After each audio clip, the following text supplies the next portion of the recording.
Christmas new year കാലത്ത് ജനങ്ങൾക്ക് ആശ്വാസമേകി സപ്ലൈകോ. നിരവധി പേരാണ് സപ്ലൈകോയുടെ ക്രിസ്മസ് പുതുവത്സര ചന്തകളിൽ എത്തിയത്.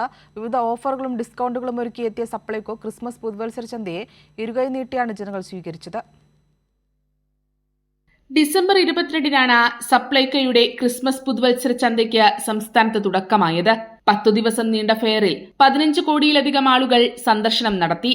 പ്രമുഖ ബ്രാൻഡുകളുടെ 280-ലധികം ഉൽപ്പന്നങ്ങൾക്ക് പ്രത്യേക ഓഫറുകളും ബ്രാൻഡഡ് നിത്യോപയോഗ സാധനങ്ങൾക്ക് 5 മുതൽ 50% വരെ വിലക്കുറവും ഫെയറിൽ ലഭ്യമാക്കി.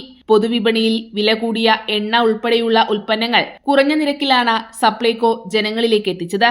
ഇതിനൊപ്പം ക്രിസ്മസിനോടനുബന്ധിച്ച് സാന്റ ഓഫർ എന്ന പേരിൽ കേക്ക് ഉൾപ്പെടെയുള്ള 12 അവശ്യ സാധനങ്ങൾ അടങ്ങിയ പ്രത്യേക കിറ്റും സപ്ലൈകോ ഫെയർ വഴി ജനങ്ങളിലേക്ക് എത്തി. 10 ദിവസത്തിൽ 50 കോടിയിലേറെ സാധനങ്ങളുടെ വിറ്റുവരവാണ് സപ്ലൈകോയിൽ ഉണ്ടായത്. സബ്സിഡി സാധനങ്ങളുടെ വിറ്റുവരവിലും സപ്ലൈകോ റെക്കോർഡ് നേട്ടം കൈവരിച്ചു. ഡിസംബർ മാസത്തിൽ ഇതുവരെയായി 200 കോടിയിലേറെയാണ് സപ്ലൈകോയുടെ വിറ്റുവരവ്.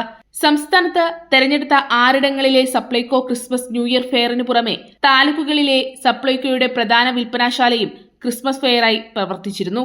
കൈരളി ന്യൂസ്, തിരുവനന്തപുരം.